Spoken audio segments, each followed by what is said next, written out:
guys, Sharon Anian here. I want to show you today how to do stack cooking. In Saladmaster, you can save a lot of time, a lot of energy because you can put one cookware on top of another. Let me show you how.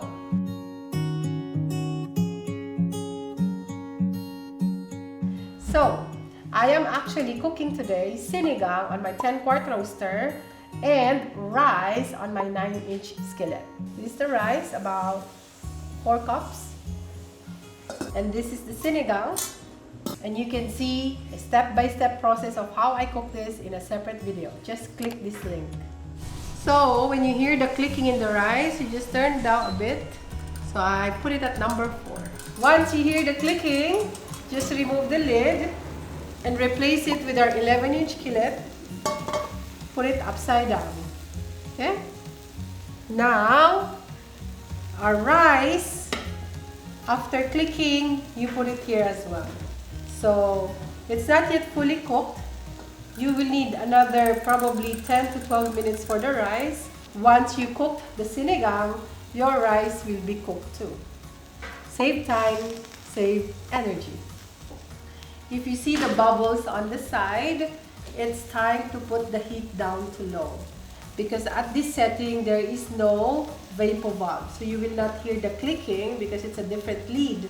So this is your guide to know when you turn the heat down to low. Now, why is it possible in Saladmaster, but it will never be possible in ordinary cookwares? For example, your stainless steel. In an ordinary stainless steel, there's a metal that they stick at the bottom. This is the aluminum, which is the conductor of heat. And the side is stainless steel.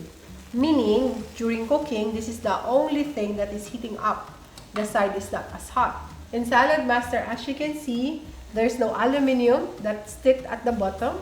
So the heat is even from the bottom up to the side of the cookware, up to the top. So even cooking, even heat during cooking. Okay, after 40 minutes, this is how it looked like. So let's look at our rice. Ta-da! See, it's perfectly cooked now. Now, we did not stir the sinigang or the sour soup, but we will stir it after cooking. So you save a lot of time. And this is how it looked like. Now it's time to eat the rice and the sinigang. And just imagine, we cooked it together just using one stove. Of course, in the beginning, there's 2, but towards the end, 15 minutes probably to 20 minutes, savings on your energy because we're just using one stove towards the end. So definitely, it's a lot of savings on your time and your energy bills. So this is the best cookware ever. Thanks for watching. And if you like this video, please don't forget to hit like and subscribe button. Bye! Yum!